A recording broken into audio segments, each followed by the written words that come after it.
Boys, we are so back!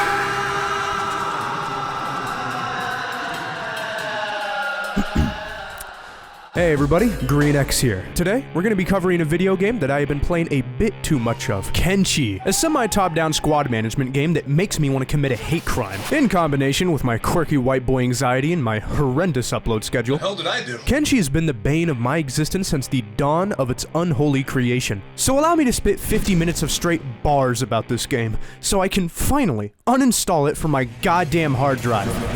Make your squad, spawn in and start grinding, get money, hire mercenaries, harvest resources, and make your very own home base just to get raided by slavers and captured because of your affiliation with dubious factions that does not believe in human trafficking. It's challenging, unforgiving, insanely brutal, and I love it. But first, let's pull out our history books and figure out what type of lore we're dealing with here. First thing you need to know is that Kenshi, well, how do I explain this?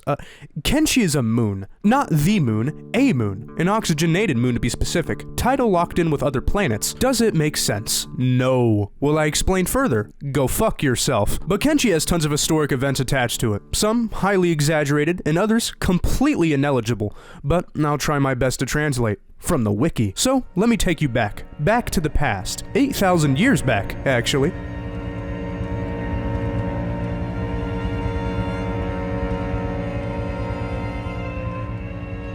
There was once a civilization called the First Empire, which was a technologically advanced civilization that possessed things such as genetic engineering, swagbots, space elevators, whatever the fuck that means, and super automated NVIDIA GPU development stations. Basically, the world we live in now. They also had something that we now refer to as the Ancient Labs. Keep these places in mind, it'll be important later. Nobody knows where they came from, what came before them, and how they got that type of tech to begin with. Regardless, they were easily the most dominant species to ever grace the known corners of the universe. However, at one point, everything went to shit. A huge war broke out, and it ended up being so destructive and brutal, the Empire got desperate, and started using behemoths, which were giant skeleton bots. Their job was simple.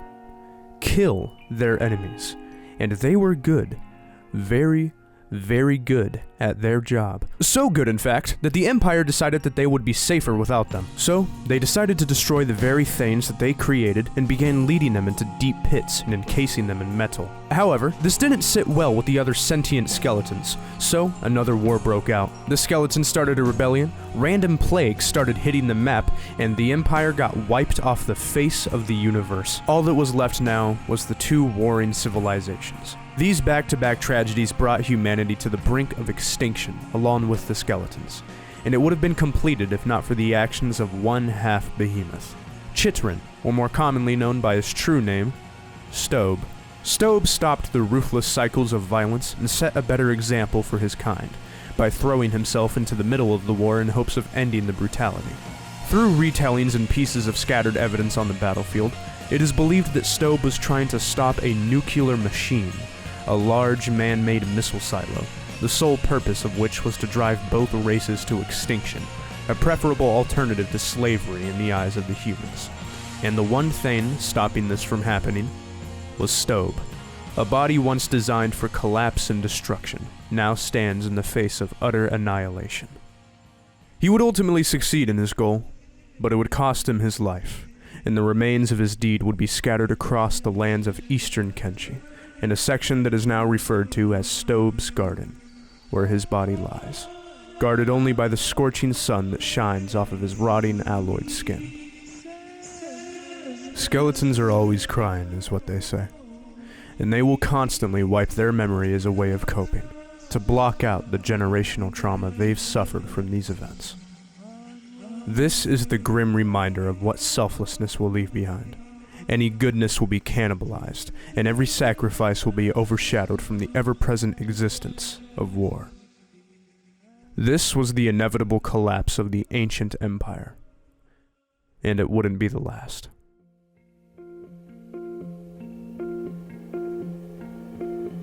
Many years later, the Second Empire would be founded. A great leader known as Xtal formed a coalition purely out of skeleton bots, which would create an empire that would attempt to rebuild civilization. They would also study the history and what remains of the ancient empire. However, there was one small problem. A group of people called the face-painted tribe who inhabited the Northwest turned to cannibalism. Okay, I lied.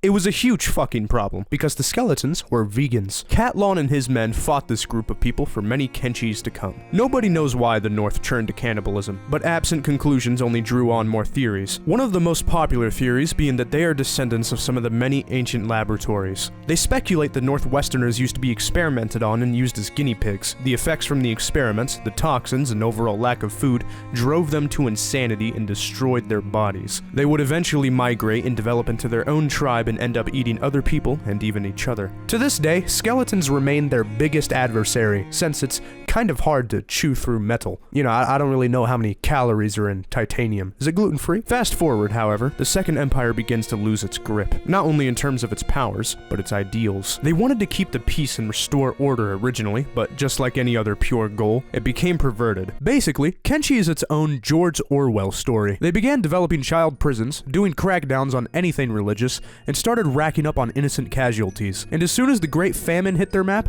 the Second Empire was about to kick the bucket. This is where the infamous Holy Nation comes into play. The Holy Nation today is described as an evil, fanatical cult that kills anything that isn't human, but back then, it was actually in a more morally correct standing. In what was an assumed retaliation against the skeletons' dictatorship and oppression, a man known as the Holy Lord Phoenix, who was a champion of the god Okran, stepped in and declared war. Him and the Okranites rescued the imprisoned humans and continued to hit the skeletons where it hurt. These rebellions, along with many betrayals from within the empire, caused it to collapse. Many of the leaders and notable figures abandoned ship and retreated into a place known as the Ashlands, and are still alive to this day. Whatever remains of the Second Empire has either been liberated by other factions or has been reduced to rubble and debris.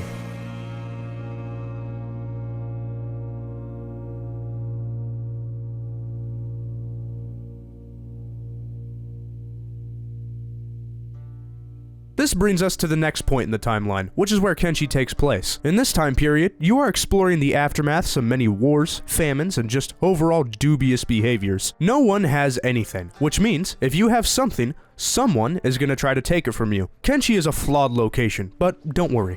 What it lacks in food, water, friendly people, and shelter, it makes up for with cannibals, diseases, natural hazards, and living, breathing abominations that are insults to God himself. It's dangerous, but there's something about getting your leg torn off from a long-necked dinosaur that's just so charming. I hope you'll enjoy your stay, but let's be honest, you will not. Alright, that was the backstory. Now we'll know exactly why this game is so fucking hard. So, let's begin our playthrough.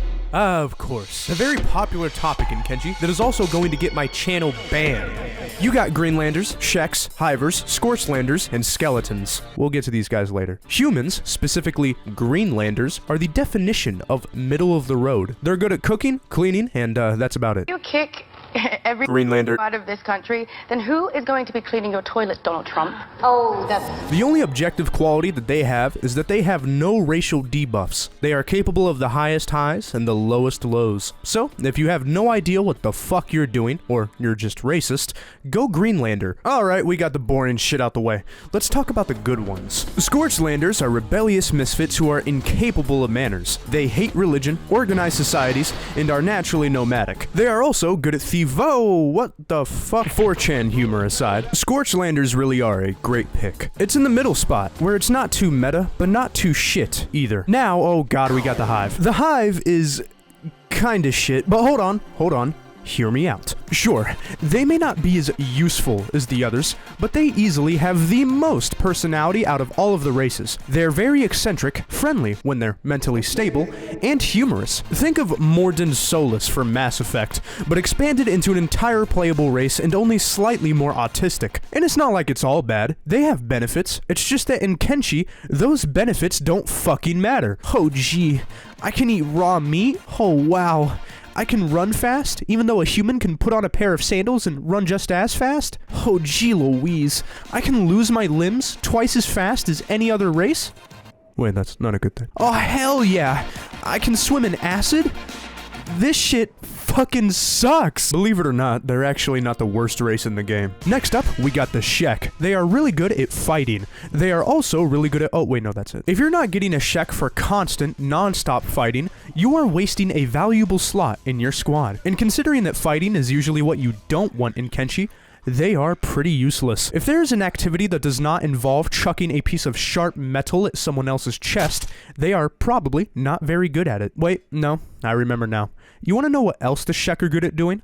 Disappointing me. Fuck the Shek. Finally, we have the skeletons. In terms of lore, we already know what they're about. Nobody knows their origin, they fought like 50 wars, almost destroyed humanity, who cares? But they are easily the most controversial pick. They don't eat, they have no fatigue, they hit like a truck made out of titanium. Objectively speaking, from a gameplay standpoint, you have no reason not to pick skeletons. The counter argument is usually, oh, repair kits are hard to find. No, they're not. I can buy them from my local shop at a cheap price, and even then, I don't buy them. I just fucking take them. What are they gonna do? Chase me? I'm a robot. I don't have stamina. I usually avoid going the robots, but Jesus, they are a blast to play. So, basically, if you're new to the game, go human. If you want to spice things up, go Hive. If you want to have fun, go the skeletons. If you want to get banned from my channel, go Shek. You want to know the best thing about cooking food cubes? Is knowing that dirty Shek can't have any. They're allowed to have chew sticks and failed civilizations. And that's pretty much it. Hey, look, that's a pretty good playthrough. Not that a Shek would know. Now that I've explained all the races, it's time for us to play the game. This is our main character, Patrick Bateman from Instagram. Yeah, totally based, totally real. Anyone who makes fun of me will be banned from my comment section. Go ahead, Mom. Take away my CD key for Kenshi. No matter how hard you try, you can't unfuck the family pit bull. Listen. I know this game's fanbase. I know the likes that infest this community. If you're a true Kenshi fan, you should be soy-jacking at what you're seeing right now. Uncontrolled virginity. Breaking all capacitors. Because anyone who willingly plays this game is either a social reject or a psychopath that needs to be held down and executed.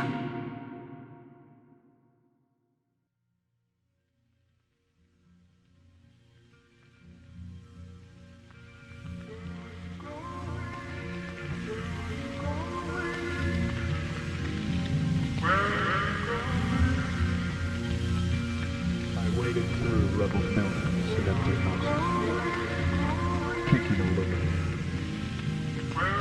The echoes of the streets reverberated in chords, spoken to me in a language only I could understand, embraced by the only feeling of the other. The magnetic pull was everything, and I yearned for its touch. There's something to hold. There's something to hold. There's something.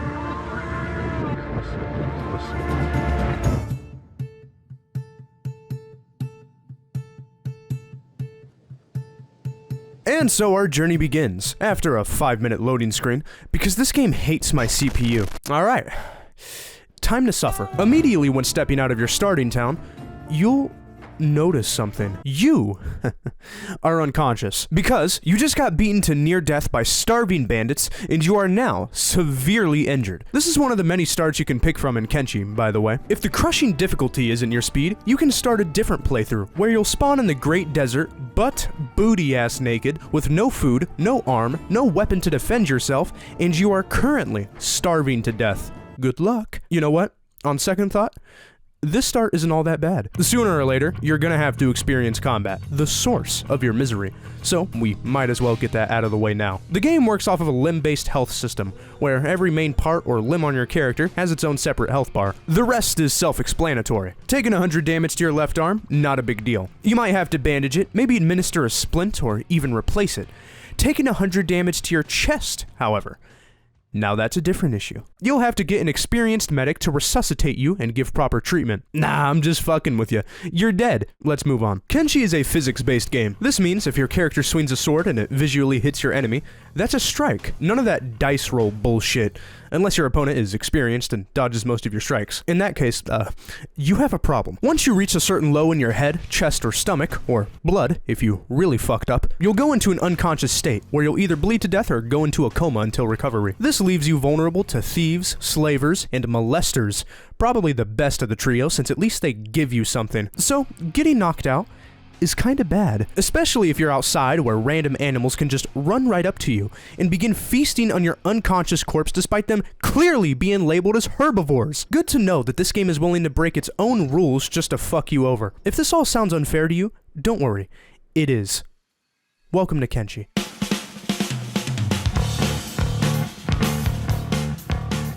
A lot of people when first playing Kenshi have trouble figuring out what to do when they first spawn. The game does have tutorials, but, I mean, come on.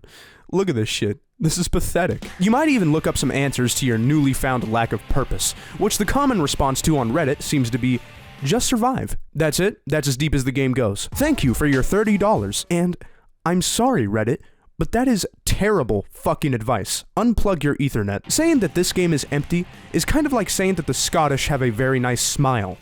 It's a little disingenuous. The joy of Kenshi, especially when you first begin playing, is exploring untouched lands, uncovering different cultures, interacting with its various factions, all while understanding the inner mechanics of the game and avoiding everything else. Kenshi is very flexible. If you really wanted to, you could just play it like RimWorld, where the only thing you care about is building Mother Base and min-maxing your crop status. Welcome to the wheat fields, motherfucker! But Kenshi, at its very core, is at its absolute best when you're hitchhiking across the map. The dynamic soundtrack reflects this, changing as you venture across different biomes and regions. This game is all about exploration, squad management, and survival. But as of right now, we're only worried about the last two. So, start off slow. Go into a bar and hire your first recruit. Customize him, style him, name him. In this case, mine was Stunnaboy Get'em of Scorchlander fame. If you guys don't know who he is, let me give a formal introduction. Y'all know who the fuck it is. This big stunner. Gang shit, nigga.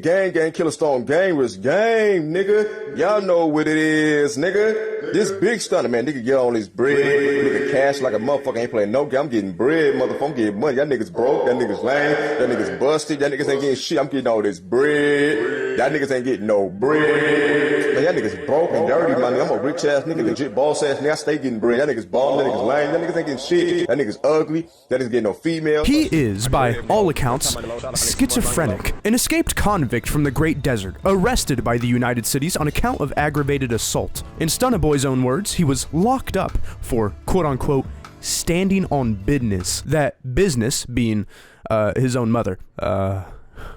Oh man, so that explains why his martial arts is already high. Well, hey, we don't judge over here. We gotta take whatever we can get. And Stunter Boy? Well, he has quite the way with words. So, what are your traits? Are you a good fighter? A cook? Maybe a diplomat? Hey, cuz, you know what I told you about the police watching my house all day with a camera? Yeah, them niggas hating on me, cuz. Hey, check it out. It's a camera, you feel me? They had the police station doing that shit. There's somewhere downtown always doing that shit. It's the camera. And they watch my shit all night, all day. When I go outside, I be seeing everybody hating on me, cuz. Yo, everybody get a text on their phone. They be telling people my information. It's a camera. The police doing that shit. They hate on me hard. As soon as you start, you need to immediately focus on acquiring that bread and getting those quadruple digits because RAH! Fuck poor people. There are many different ways you can break that bread in Kenshi, but I'm going old school this playthrough. Let me tell you boys about the copper mining business. Most runs usually begin in the border zone, or as I like to call it, the projects. And one of the items that usually goes for a higher market value in the border zone is fentanyl copper. In fact, copper is pretty valuable in most regions. Each copper ore sells for about 100 a pop, almost 200. This may not sound like much until you realize you can just use Shift plus left click to assign jobs to your squad mates, which will allow them to continue mining until reaching the vein's capacity. This is good. We got a steady profit going on here. But it's not quick enough. I need something more efficient. In order to truly take advantage of this perfect business opportunity, I needed to what's the right way of putting it? Hey Siri, what's a synonym for forced labor? If you have a copper storage, you can assign them to that as well as the copper vein. So you can basically loop the whole process of mining and micromanage without any further manual input. Through the recruitment system, I took some people under my wing. Some of them without their consent, but that doesn't matter. I assigned them to the copper resource and let them work while I do important things, like getting my ass kicked. So while I'm gone exploring Kenshi, they can stay at home, hard at work, mining and providing profit for my settlement. Oh, but it's immoral. If you a broke bitch, just say that. Keep repeating the process of selling batches of copper, and you'll start to see yourself rising in income. very rapidly. Rated R for retard the way I get this dumb money. Money so stupid I'd drop a stack and lower Shek's IQ by 7 points. With this money, I was able to recruit more people, such as Tariq Nasheed, the king of macking. Do you think that it's cool to email another man pornography? Yeah. Eventually, I would start getting raided for my CEO grind set practices, with local groups condemning me for participating in slavery. Of course. Cancel culture strikes again. Since everyone hated me and the economy was basically drained, not providing the advanced items I needed, I had to leave the region and look for different shops. Not only that, but I also had to expand my base of operations if I wanted to increase my tech level. You upgrade your tech level with research books, but at one point, they'll just get more expensive, and you'll start needing ancient science books, engineering research, and AI cores. You can only find these inside specific locations, such as the ancient labs. Told you, they're important. It'll be dangerous, of course, but the mid-max never stops. There's a lot to see and do in Kenshi, aside from dying and running from Hive shops. Get back here and buy our shit! Get the hell away from me! Third time this week. We really need to pick a better caravan route. They're a fine species. You're just racist. How can you be racist towards a bug? So you're saying you wouldn't shake hands with a hive? Logan, no one would do that. They literally rub their hands with shit. They build their houses out of The it hive too. will give you Get a the second hell chance. away from me! Come back to these shops, you... Through my travels, I would find many beautiful landmarks for me to gaze upon and witness, and even got the chance to meet new people, like Beep from the Fog Islands. And thanks to his profound mental retardation and tendency to trust anyone he talks to for more than 2 minutes, he's in my squad now. Only problem is, he dies. Like, really fucking fast. I basically have to babysit this guy the entire time, but I don't care. I know the Hive is shit and all, but Beep is alright. Beep is dead. Alright, never mind. How XP works is very unique in this game. You have 4 main statistics: strength, toughness, dexterity, and perception, along with a fuck ton of other skills such as lockpicking and proficiency with specific weapons. The way you level up these skills is the interesting part. To put it as simply as humanly possible, you want to gain experience? Go and gain experience. Kenshi is a very literal take when it comes to leveling up. You want to level up toughness? Go and get the shit beaten out of you. No armor either. Armor is for pussies. You want to level up strength? Take 2 backpacks. Fill it with every piece of ore you can shove in there, and carry them. Don't equip them. Carry them. Basically, for the entirety of the game, you're doing the One Punch Man training method. 100 push-ups, 100 squats, and 100 reasons to uninstall this shit game. Do enough of these training regimens, and you'll see your Kenshi man grow in strength, speed, and endurance. This is even reflected visually. I try to make most of my guys look pretty lean, but after so much training, they always end up looking like fucking brutes. This goes both ways though. One time I forgot to feed Travis Bickle while he was doing his intensive training, and after about a week, I came back to check up on him, and he wasn't looking so good. 100% natty, completely natural gains in Central Africa. Listen, brother, I have no food, no water, and my clothes reek of beak piss because of all the playing dead I've been doing. Do you know how hard it is to dive bomb without being eaten alive? Very hard. So if you could just please lend me some provisions, I'll be in your debt. Any morsel will do. Yeah, sure, I got food, and you can have some, but only if you do one thing for me. Get on your knees and lose the pants while you're at it. Oh, I see where this is going. Yeah, nice try, pal. I'm not falling for that again. Again? After so much training, my squad would get to the point where they were slapping away almost any raid or group of bandits that came their way. We even managed to take out the Dust King. Now, I know what you're probably thinking. Does that mean the game is easy? No, nigga. One day, on a sunny afternoon, we would end up triggering a Holy Nation event called the Retribution of God. That sounds like a good thing. Turns out it wasn't a good thing, because we were seen as heretics in the eyes of Okran. Was it because of our use of slaves? Nah, they do that too. It was actually because I captured a Holy Nation Inquisitor. Except I didn't. I didn't even know what the fuck that meant. I think they just wanted a reason to kill me. Which, to be fair, they did a good job. Oh well, I'll just load back to my save data got corrupted. I lost my save. 30 hours of progress.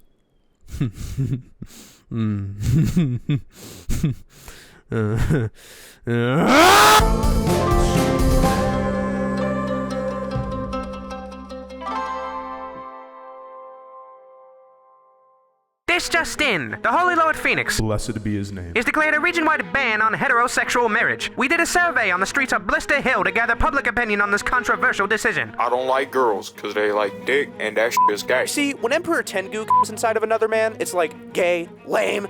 When I do it, it's cool. It makes sense, you know? It's power dynamics. In other news, the Holy Lord Phoenix, blessed be his name, has spoken on pressing issues regarding racial diversity and population overgrowth within the United Cities. We, the Holy Nation, pride ourselves on being a species united as one. This is what the progressive United Cities want. Witness the horrors of diversity. What the fuck? What is... I can't even understand what the hell you're saying.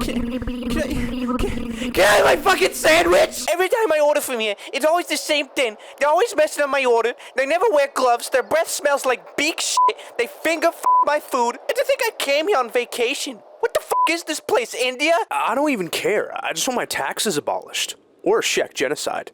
Either one works. The United Cities has seen an influx of various races overflowing its population. Since then, there has been endless infighting between different cultures. Hey, buddy, you're supposed to shit in the outhouses, not eat out of them.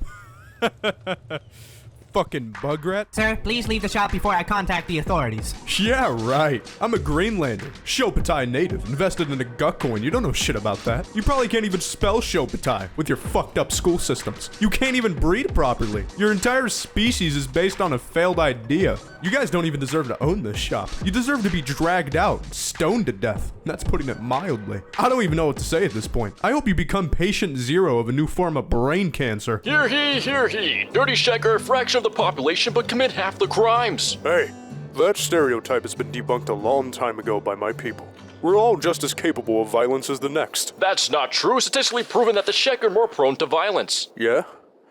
You wouldn't say that to my face, though. I'm right in front of you. Oh, you're just so smart. You know everything. Get this Harvard motherfucker away from me before I take a shit on your diploma. Join us next time where we discuss the fall of our current empire. The economy is collapsing, crime rates are at an all-time high, and my wife cheated on me with a Scorchlander. But at least you have Phoenix News, the one and only true news, from the beginning of light to the end of radio.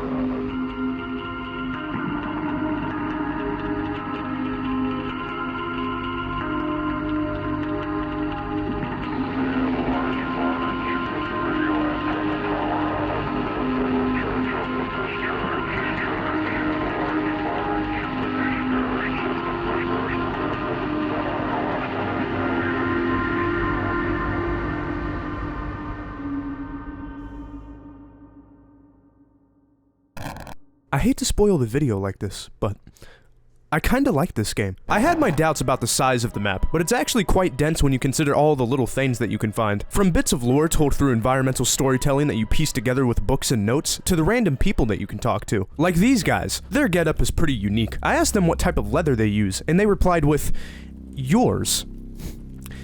I'm not sure what that means. Fire drip, nonetheless. Kenshi has a unique atmosphere. It's just too bad that the unique atmosphere is riddled with... Oh well. Time for a Liver King solo playthrough. This is a perfect time to talk about factions. This is a big part of Kenshi, since they all have very interesting lore tied to them. But there's one faction in particular I want to focus on.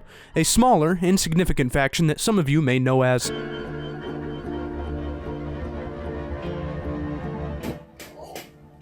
Today's subject.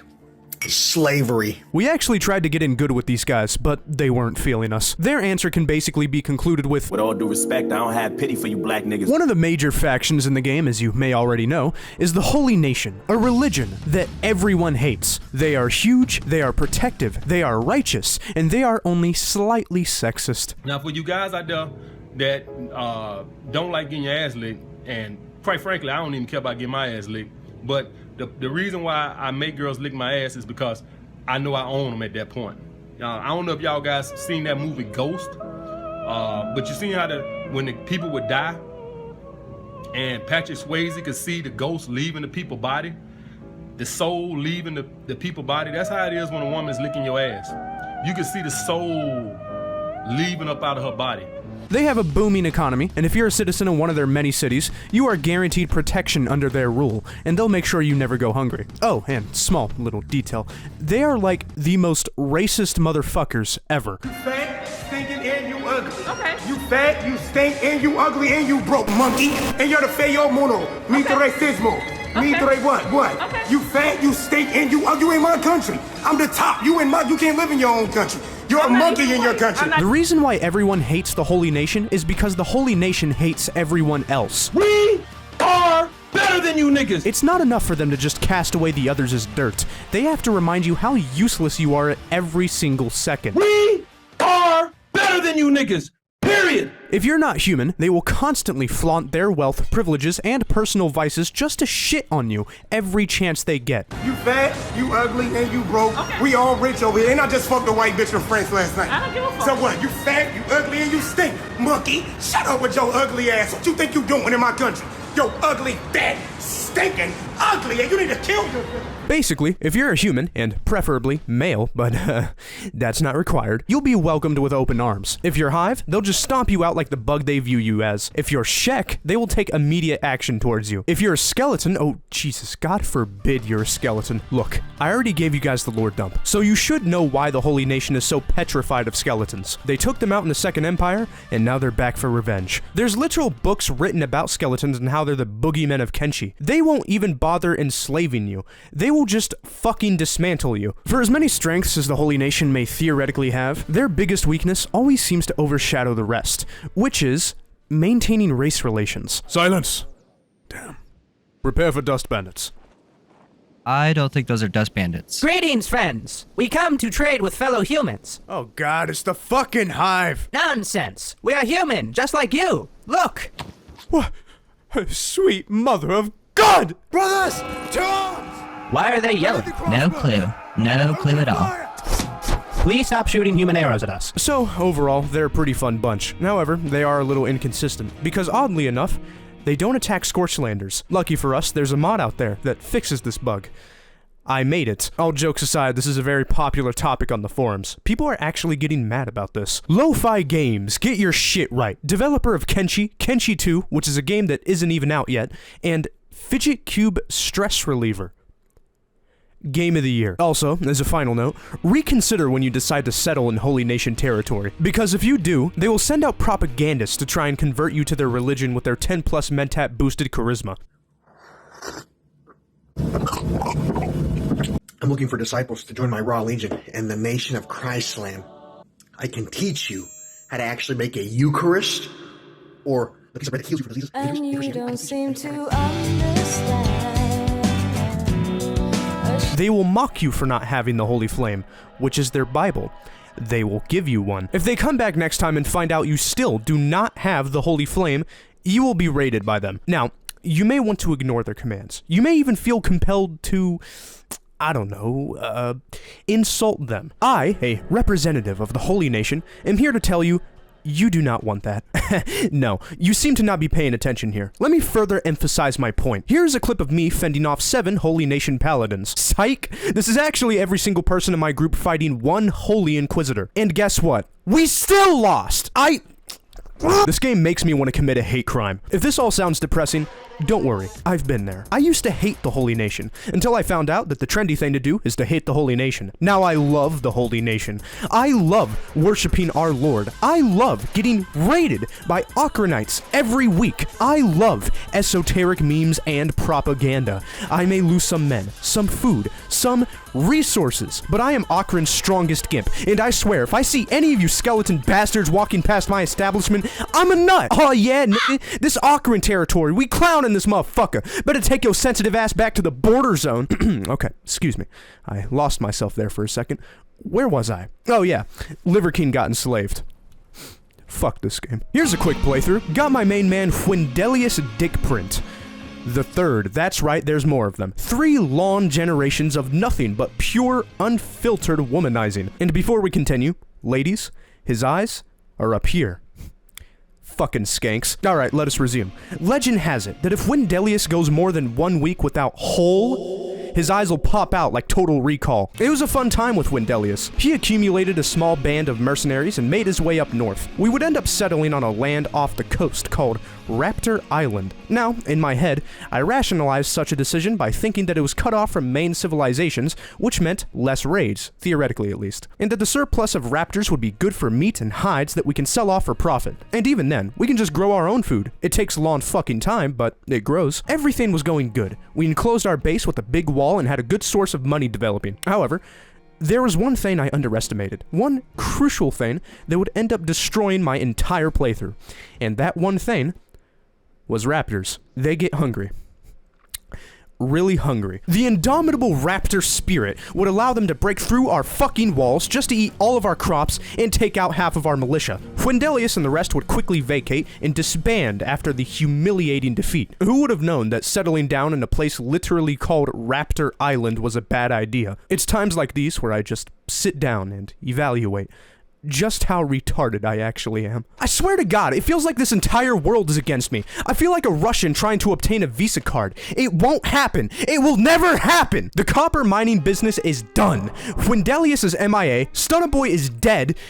Well, I mean, it's not that big of a loss. Tariq Nasheed is still alive, actually. Yeah, he's still going. Good on him. Keep that thorn in your bussy, playa. Alright, it's time for our final playthrough. Let's make this a good one. Everyone, meet IP Man, a legend among Kenshi who is known for his great sense of diplomacy. That's right, we're doing a martial arts playthrough. Also, some of these clips will be lower in quality because I lowered the settings, and totally not because I recorded this 3 years ago.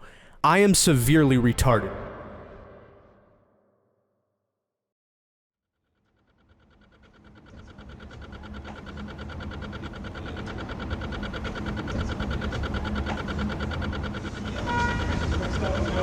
Do you think the end of the world is coming? No. So says the preacher man, but I don't go by what he says.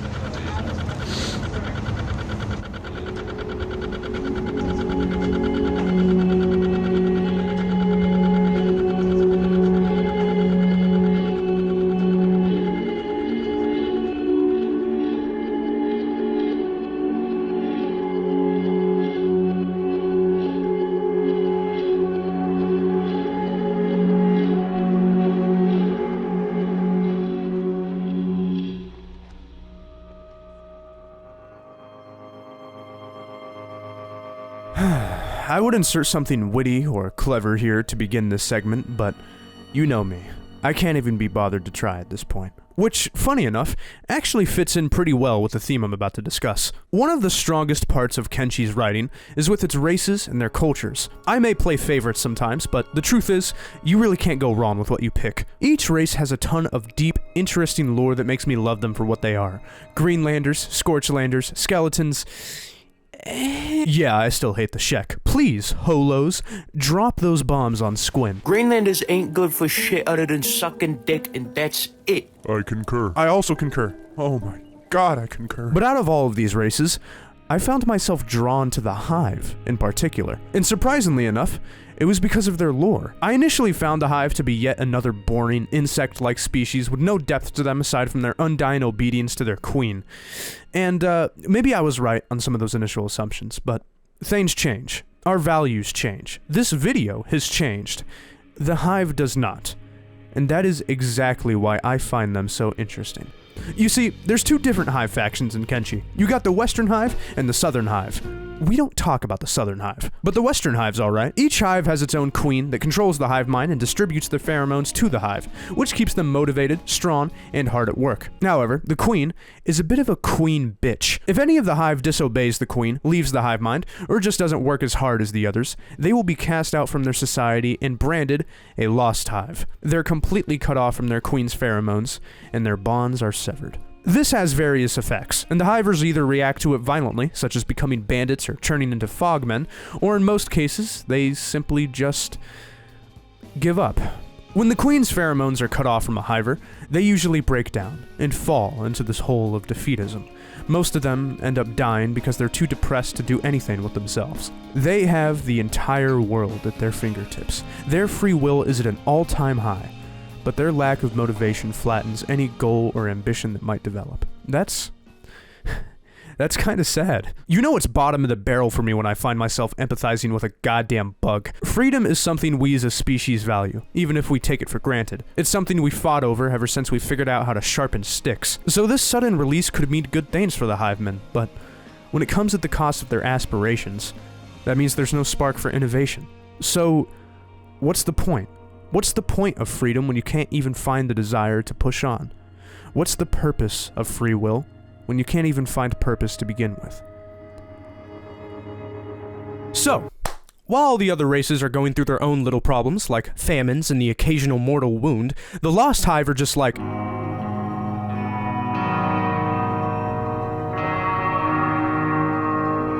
I never thought I'd be saying this, but beep, you are literally me. So, Hive fans, I sincerely apologize. This is the best race in Kenshi. That is why I have decided to do a complete 180 and recruit IP Lotus, a Hive martial artist who is completely decked out in a drippy robe and prosthetics. Now, I know what you're already thinking, and let me dispel that notion right now. No, I did not cut off his limbs. That was a completely natural occurrence that he did to himself. This is a demonstration clip, by the way. He broke off all of his limbs trying to train martial arts. Ah, of course, a very common issue. I remember seeing this in Taekwondo class one time when a kid severed his leg trying to kick the instructor. In proper form, he deserved it. I don't care if he was 8 years old. Throughout my playthrough, I would make sure my men spent every single waking moment training their martial arts, dexterity, and resilience. My guys would get good. Almost too good, because having these tightly enclosed spaces constantly filled with pumping testosterone creates a pretty hostile environment. Play, dog, right now. These fighters are so uncontrollably violent that they are in a constant state of suffering and agony when they are out of combat. Let me bang, man. I want to do that, man. Let me I do. So, with all of this pent-up rage, that naturally means we need a target. A big target. Because whatever in creation exists without my knowledge exists without my consent. There is no endgame in Kenshi, but if there was, it would be the Ashlands, the heart of the Second Empire and home to the Great Catlon. Or should I say, once great. If there was an example of a robot losing its mind, it would be Catlon. He saw the highest heights of his empire and the lowest turmoil that devoured it, and now he lives without purpose inside of a dome surrounded by broken skeletons and remnants of a nation gone by. He also may or may not be the strongest character in the game, so it goes without saying, I want his head, or more specifically, his CPU. But first, we gotta train in preparation for the insurmountable fight. There are some skills worth mentioning that we'll be training for these guys. Stealth skills are probably one of the first ones that may catch your eye. Stealth is good for stealing some things, which is a nice side hustle, and can also be good for breaking people out of prison. Other than that though, it's kinda useless. Just walk into a shop and take what you want while they watch. That's how real men play the game. What we're really focused on though for this playthrough is martial arts. This is what's going to carry us to endgame. In order to train their martial arts, I would capture a high-ranking Holy Inquisitor, drag him back to base, and then, early in the morning, release him. So I can beat the shit out of him, effectively raising my stats for fighting such a strong character. And I'm gonna do this while my main man Blender stands back and observes. Watch and learn, dirty Shek.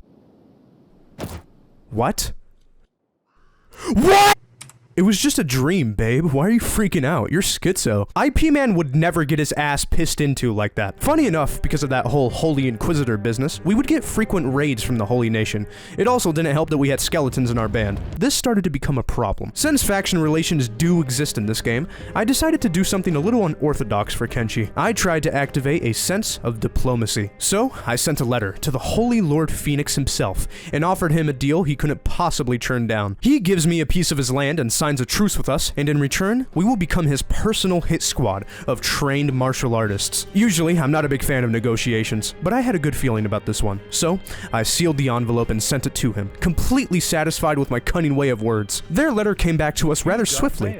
His reply was, and I quote, "You karate faggots got me fucked up." And then they raided us. What a fun game this is. Kenshi is probably the first of its kind to properly ask the question, how would it feel to be an NPC? And you know what? it feels pretty damn good. Anyway, after a supreme ass beating, we decided to do a relocation, because as it turns out, renting an apartment in Kenshi is actually a horrible idea, since I wasn't really considering that the faction I was living under at the time was currently at war. Trust me, any other time, I'm usually very confident, but something about seeing my landlord die to a Holy Nation drive-by really had me questioning my living conditions. It was like taking a vacation to Kiev, it just didn't work out. That is why I decided to move my squadrons over to Gut, a very beautiful region that is also very dangerous. But what's new with that, Many months of in-game training had our guys almost untouchable to any faction or creature we encountered, so realistically, I could have settled down anywhere. There's tier lists out there of the best places for you to settle down in, but it really doesn't matter. As soon as you exit the border zone, you're pretty much free game. As in, like, you're fucked. Because you'll spend all that time escaping the projects just to realize that wasn't the projects. That was actually the suburbs. And you should probably go back. White boy. We would spend the last season of Harvest training our men vigorously, and then we would gather our supplies and start heading forth towards Catlon's exile. We were ready. And after many days, weeks of traveling, we would finally make it. Lost in the Ashlands. This is easily one of the coolest sections in Kenshi, probably the most unique one too. There's really not that much to explore, but that's kind of the point. I wouldn't expect to see any Costco's littering the area, although that would be fire. The Marshall clan would cut through the hordes of mindless robots fluttering each dilapidated dome until they finally reached Catlon's exile. And there he sat. He was crazed, mournful, bitter, and ready to kill. IP Man was prepared. He loosened his posture, and as Catlon rushed towards him, he made a masterful dodge to the left.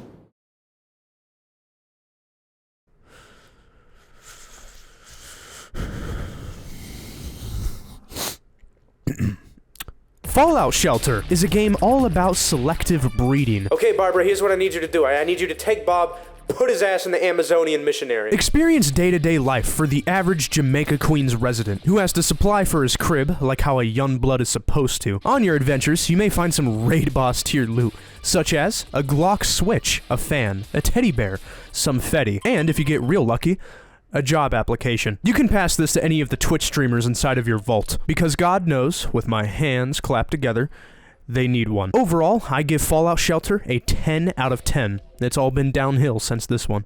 And before it. This is basically the pawn of interactive sims. And loot boxes. That's right, this is a mobile game after all. So I do recommend using Cheat Engine to... What the hell? What the Wow. It's really that easy. So, kids, what have we learned today? That's right, stealth is the best skill in Kenshi. Damn. I didn't know I was playing the game wrong this entire time. Why didn't you guys tell me before uploading this video? Useless. Let's get out of here. Well, that was the story of my first legitimate playthrough. The one and only time I've ever beaten a game, if such a thing exists. Huh. I feel kind of empty now. Well, as you guys can probably tell, my game has a couple mods, so I suppose we should address that. Look, this game is frickin' awesome, but it has its issues. I think that Kenshi, in terms of its vision and what it sets out to accomplish, is perfect. I understand why there isn't a functional slavery system built into the game for me to use, but I still want one. And I also want to tame animals. Oh, and also, I want a unique start that makes me invincible to all damage and allows me to record Kenshi without having a seizure. Because on God, I am not starting an entirely new 30-hour-long playthrough just to show you guys why blood spiders are gay. I love this game. I love this game. Kenshi is extremely mod-friendly, and they are very easy to install since it has Steam Workshop implementation. If you guys are interested in the mods I've had on for most of this video, I'll have a Steam collection link in the description. Just click a button, enable the mods in the launcher, and you're good to go. Or should be. I don't know. This game is a little finicky. I remember my game's textures were all screwed up for a good period of time, and when I went troubleshooting, it turned out one of my 77 mods were the source of my issue, and that mod was called Da Baby Let's Go.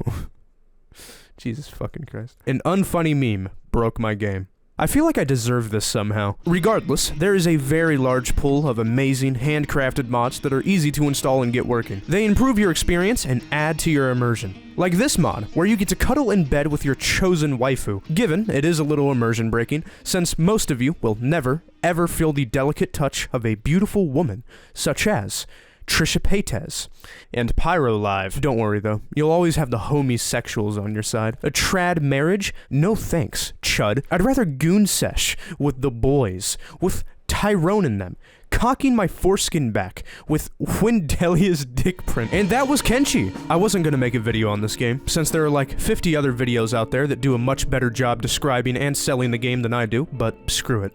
I tried. And I had fun. And in a game like Kenshi, that's all that really matters. It's just too bad that losing 60 hours of progress isn't fun at all. Jokes aside, I had an absolute blast playing this game throughout my years, and will continue playing it. I don't say this lightly. This game is a masterpiece. Lo-fi games, you ever need someone whacked? Call me. I'll be your top guy. Kenshi is a lovely game. It is ridiculously difficult and borderline unfair. Yet, it never feels egregious. Mainly because it all makes sense. Kenshi is a living and breathing world, building its own history as you explore its forbidden corners. It doesn't hold your hand or guide you towards an arbitrary objective or goal, because it doesn't care. And for once in a video game, instead of that fact being miserable or depressing, it's endearing. It drops you in as a speck of passing dust in the endless fields of history, waiting to be uncovered and interpreted by someone who ultimately won't make that much of a difference. That someone isn't special, and they don't have to be. They're just a passerby, a wanderer, expanding the depth of its own understanding, and nothing more. It's the urge that Kenshi gives you to keep pushing that makes the experience feel so personal, the act of making homes but never truly settling down. And I find that all to be very close to the heart. Everyday life becomes mundane when we're accustomed to what we're so deeply familiar with. Each day seemingly passes faster than the previous, our lives stuck in autopilot as we drone across activities that we have trivialized down to its most basic concepts. We break down this barrier by unearthing whatever concepts that are unknown to us, making innovations not in an objective scientific sense, but innovations in how we think and perceive life in its every factor. Kenshi embodies that feeling of discovery and adventure. It manages to strike a perfect balance, never becoming impossible or pointless, but brutal enough to make you value what you have and whatever progress you've made, no matter how small. The exploration, the lore, the soundtrack, the depth of its atmosphere, and the almost unbearable weight of the game's difficulty makes it a diamond in the rough. It is uncompromising not only in its brutality, but also in its beauty. It is original, it is engaging, it is gorgeous, and probably the most important part, it's fun. I remember when I first got a PC, the very first game I ever got for it on Steam was Kenshi, and it never left my library, and I played the hell out of it ever since. Even when I was at some of my lowest points in life, I would retreat to Kenshi, and there I would be reminded about what really matters. My crops. This has been a schizophrenic meltdown over what I may very well consider to be the best computer game ever made. If there's nothing to be learned from this video, then let me at least leave you with this. Eternal luxury comes from the inside, and you get it one piece at a time. And with all that being said, I'll see you boys next time.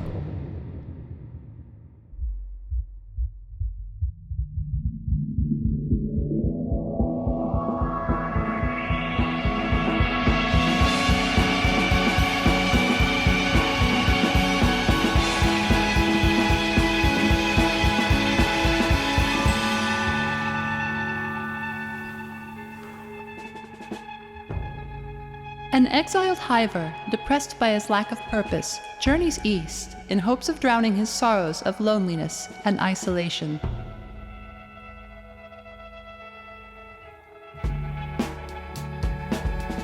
Through his adventures among alien cultures, he finds a new purpose for his life, exploring an unknown world and unknown pleasures.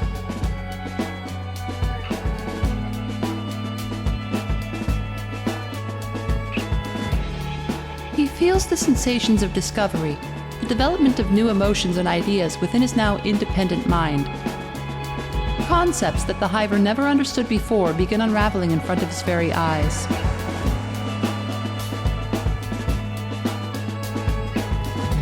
He now understands the importance of life despite its fragility. He understands the value of meaning and how it can adapt to newly found ideas and goals. He grows a deeper bond with the environment surrounding him as it provides the foundation for the Hiver to understand not only what lies within others, but what lies within himself. A small soul, once deemed effective by his own kin, now envelops himself with a newly cultivated sense of purpose that fuels his very existence with endless energy, pushing him to keep innovating, peeling back the layers of existence, and ripping through the planes of static.